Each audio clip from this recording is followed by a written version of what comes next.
Hello, my name is Zoe Shanley. I'll be going over Chapter 2, Public Housing in Black Ghettos by Richard Rothstein. In this chapter, it discusses the dilapidated state of public housing and the not-so-coincidental racial makeup of such areas. I'll be going over the various overwhelming evidence provided within this chapter that suggests how local, state, and federal government agencies encourage segregation within these cities throughout the nation, which can be seen today. Public housing actually originated in military bases, but it was introduced into the public sector during the Great Depression when housing was at an all-time low. No new houses were being built because materials and efforts were being put towards World War II. And then in 1933, FDR's New Deal started up multiple different agencies in order to try to pull America out of the housing shortage rut. One of them being the TVA, the Tennessee Valley Authority, which was made to bring jobs and economic growth to regions suffering severely from the Depression.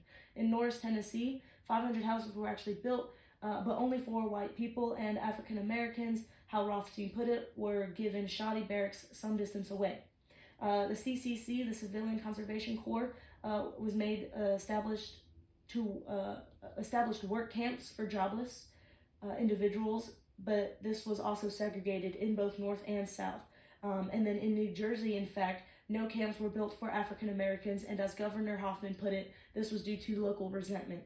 The PWA, the Public Works Administration, also established in 1933, was made to alleviate the housing shortage, and it established white-only and black-only projects in actually already integrated factory towns, one of them being West Oakland, California.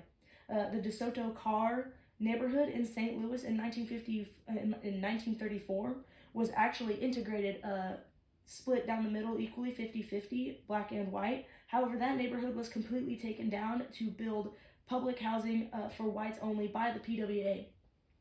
In 1940, the Lanham Act was made to finance housing for workers in defense industries. However, this was also only for white people, and African Americans were pushed towards congested slums with nowhere else to go. By war's end, the Lanham Act combined the PWA and the USHA to solidify residential racial segregation, which can be seen in Mission Hill Public Housing, where the complex had one main building with all the amenities made only for housing white people, and then across the street in the underfunded smaller complex only for African Americans. One observer put it, when it was time to go pay the bills, one line for the main building was only lined with white people, and the other side of the building was only lined with African Americans who were coming to pay their bills towards that smaller complex. He said if it weren't for the lack of signs that labeled whites only and colored, it would have looked like Birmingham, Alabama. In 1948, Truman is elected, and he proposed a housing bill in 1949 that was encouraging more federal initiative for public housing. However, the integration within that bill was shot down on the House floor. The bill was eventually passed that same year, but it was to design separate housing projects. This unfortunately enabled African Americans to become more removed from mainstream society and all the economic opportunities that come with it. As the economy is recovering, whites are moving out to the suburbs, and African Americans are still unfortunately restricted to public housing because of those lack of opportunities. And at this point in time, public housing then becomes majority-minority populated. In 1954, the Supreme Court actually invalidates the separate but equal public education. However, Benjamin Fitzpatrick, the General Counsel of the Housing and Home Finance Agency, stated that this did not apply to housing. In fact, President Eisenhower's housing administrator encourages continued racial segregation within federal agencies and programs. In 1976, the Supreme Court actually calls out the CHA, the Chicago Housing Authority, on their unconstitutionally selected sites to maintain the city's segregated landscape. One judge actually pointed out that 99% of suggested public housing sites in white neighborhoods had been vetoed. The Solicitor General, Robert Bork, actually protesting the Supreme Court ruling, stated that there will be an enormous practical impact on innocent communities who have to bear the burden of the housing, who will have to house a plaintiff class from Chicago, which they wronged in no way, found in page 35. Luckily, the Supreme Court actually rejects his objection.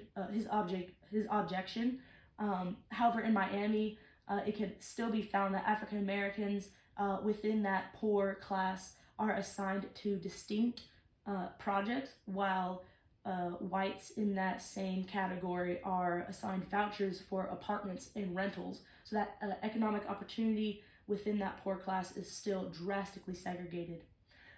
Rothstein actually puts this entire system into the phrase he calls a warehousing system for the poor. This is due to the declining condition that today even a lot of people hold this misconception about public housing. And this started when public housing had lost its middle class while whites were moving out to the suburbs. Public housing losing the middle class ended up losing the funds from the government. This ends up ruining its reputation as it collapsed due to the lack of funds for renovations. Carey McWilliams, who had been California's former housing commissioner, actually wrote that the federal government had in effect been planting the seeds of Jim Crow practices throughout the region under the guise of respecting local attitudes. And then Rothstein summarizes this whole chapter as we can only wonder what our urban areas would look like today if instead of creating segregation where it never or perhaps barely existed, federal and local governments had pushed in the opposite direction, using public housing as an example of how integrated living could be successful. Unfortunately, that is not the case in today's society within this evidence presented. Thank you.